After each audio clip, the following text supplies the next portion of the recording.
क्या सच में भारत के पास आए जहाज को अमेरिका ने बम से उड़ा दिया?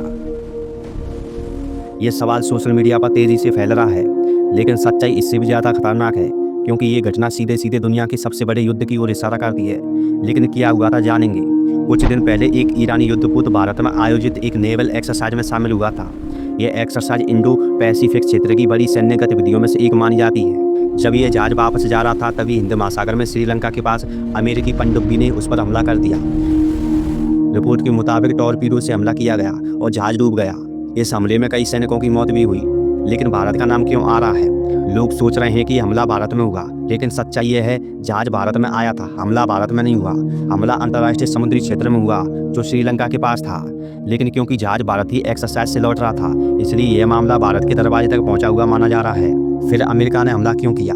यह हमला अचानक नहीं था। उस पर अमेरिका और ईरान के बीच तनाव बहुत ज़्यादा बढ़ चुका था। मिडिल ईस्ट में मिसाइल हमले, तेल टैंकर पर हमले और समुद्री टकराव बढ़ रहे थे। अमेरिका ने कहा कि ईरानी जहाज खतरा बन सकता था, इसलिए उसे निशाना बनाया गया। लेकिन ईरान ने उसे सीधा युद्ध का ऐलान बताया। लेकिन दुनिया क्यों डर गई? ये घटना छोटी नहीं थी, क्योंकि अमेरिका शामिल था, ईरान शामिल था, भारत का नाम जुड़ा था। हमला समुद्र में तेल रास्तों के पास। अगर ऐसे हमले बढ़ते हैं तो पूरी दुनिया की सप्लाई रुक सकती है। तेल महंगा, बाजार गिरा और युद्ध फैल सकता है। लेकिन इससे भारत की मुश्किल क्या है? भारत की स्थिति सबसे कठिन है, क्योंकि भारत का सहयोग अमेरिका से है, भारत के रिश्ते ईरान से भी हैं और भारत क्षेत्रीय शांति चाहता है। इसलिए भारत ने इस मामले में सीधा पक्ष नहीं लिया। लेकिन ये घटना दिखाती है कि युद्ध अब भारत के दरवाजे तक पहुंच चुका है। लेकिन सबसे बड़ा खतरा क्या है? अगर ऐसे हमले जारी रहे तो ये सिर्फ अमेरिका बनाम ईरान नहीं रहेगा, इसमें शामिल हो सकते हैं रूस, चीन, नॉर्थ कोरिया, नाटो देश।